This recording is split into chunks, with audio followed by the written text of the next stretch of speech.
Class 10th math प्रश्नावली 8.1 का 11वां सवाल है। क्वेश्चन क्या है, बताइए कि निम्नलिखित कथन सत्य हैं या असत्य, कारण सहित अपने उत्तर की पुष्टि कीजिए। पहला क्वेश्चन है, tan a का मान सदैव 1 से कम होता है।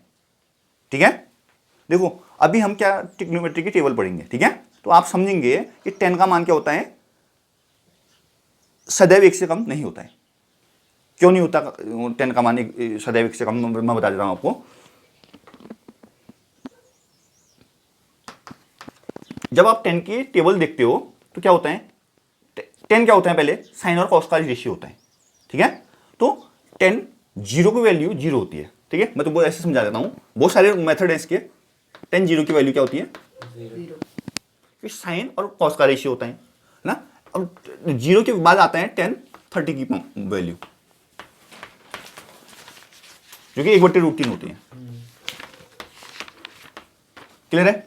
अब उसके बाद आता है tan 45 की वैल्यू 45 की एक होती है। मैं डिटेल में समझा रहा हूं तुमको, है ना, इतना लिखने की जरूरत नहीं होगी, पर मैं तुमको डिटेल में इसलिए समझा रहा हूं कि तुम्हारे कॉन्सेप्ट क्लियर हो जाए, है ना। 45 के बाद 60 का मान आएगा, जो कि √3 हो जाएगा। क्लियर है। और लास्ट जो होता है, जो हम बोलते हैं tan 90, यह अपरिभाषित होता है।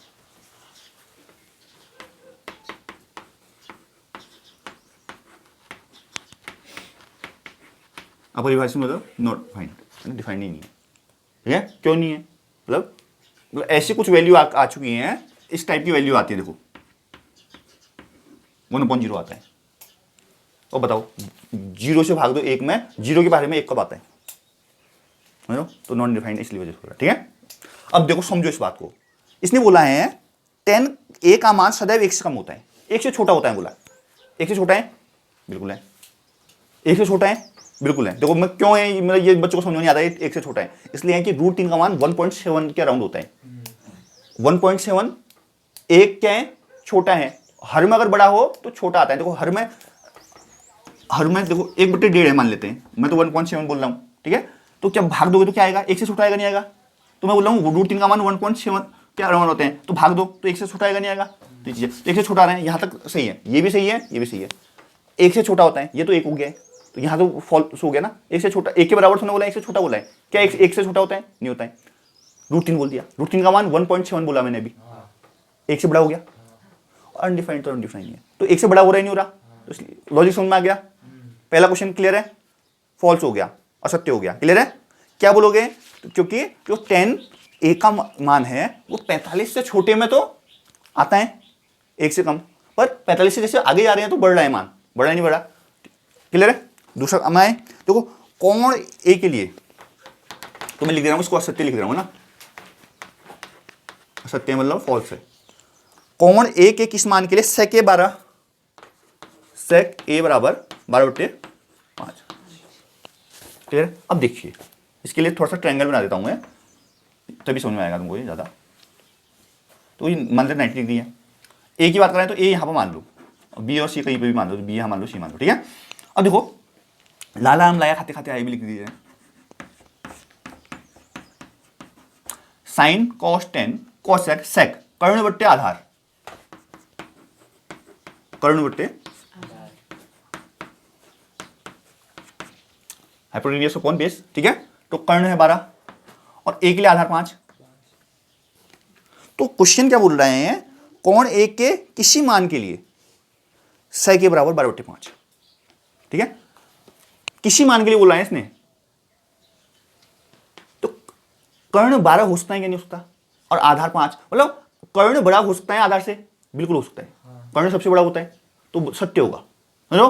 परंतु यहां पर डिस्प्यूट रेज होता है, मैं क्लियर कर दूं। इस क्वेश्चन में कई जगह इसको रॉन्ग बोलते हैं। इस क्वेश्चन में तुम क्लियरली देखोगे तो ऑलवेज वर्ड यूज नहीं हुआ है, मैं क्लियर कर दूं। ऑलवेज में गलत हो जाएगा, हमेशा क्या, हमेशा नहीं हो सकता, हमेशा क्या 12 वैल्यू हो सकती है, नहीं हो सकती ना। यहां पर क्या यूज किया है, कोण ए के किसी मान के लिए, किसी वैल्यू के लिए क्या ये होता है, तो ये होता है। क्लियर है, ऑलवेज वर्ड यूज नहीं हुआ है, याद रखिएगा। तो ये सत्य हो गया, क्या हो गया, क्योंकि लिखोगे, लॉजिक दोगे कि कर्ण आधार से बड़ा होता है, ये लॉजिक दोगे। जो पर हाइपोटेन्यूस होता है वो बेस से बड़ा होता है। क्लियर है, लॉजिक समझ में आया। आ जाऊं तीसरे में, देखो तीसरा बोला है कॉस ए कोण ए के कॉसेकेंट के लिए प्रोजेक्ट एक संक्षिप्त रूप है, बिल्कुल गलत है। क्या बोला है? कॉस ए एंगल ए के कॉसेकेंट। देखो समझना, यहां देखो सामने ये कॉस है, ठीक है। देखो ये कॉसेक है, देखो कॉसेकेंट में कॉसेक आता है, क्या आता है? समझ में आया? तो ये कॉसेक का है, ये कॉसेक है। देखो साइन का अपोजिट होता है जो, साइन कॉस टेन कॉसेक, ये कॉसेक है। देखो COSEC आ रहा है ना, कॉसेक है। तो आप लिखेंगे ये भी असत्य है। क्या है? क्यों है असत्य भाई? क्योंकि जो कॉसेकेंट है वो कॉसेक है, COSEC है। क्लियर है? समझ में आ गया? आए चौथे में, कॉस ए कॉट नहीं, कॉट ए कॉट और ए का गुणनफल होता है। रॉन्ग है, ठीक है। क्यों है रॉन्ग मैं बता देता हूं। देखो याद रखना, कभी भी मैं तुमको आगे मतलब आप समझ में आएगा, ये कॉट और ए का मल्टीपल नहीं होता है, क्योंकि ये रेशियोज होते हैं, ये ट्रिग्नोमेट्रिक रेशियोज होते हैं, त्रिकोणमितीय अनुपात होते हैं। समझ में आया? तो ये मल्टीप्लाई करके नहीं आते आप, है ना। कहीं आप रख दो वैल्यू और गुणा करके मतलब वो वैल्यू पीछे से आ जाए, ऐसा नहीं हो सकता। ये तो ऐसी बात हो गई जैसे कि 2 कॉट बराबर कॉट 2, ऐसी कहानी हो गई, असत्य हो गया है। क्या हो गया? फॉल्स हो गया। समझ में आया? लास्ट आ गया, देखो लास्ट क्या बोल रहे हैं? किसी भी थीटा के लिए साइन थीटा बराबर 4/5, साइन थीटा बराबर 4/। अब देखो गौर से, ये मान लेते हैं, ये एक ट्रायंगल और बना देता हूँ, कोई नहीं मैं बना देता हूँ, ठीक है। इसको थीटा मान लेते हैं एंगल को, ठीक है। तो 4/3 था यार, हाँ 5 कर दिया, ठीक है।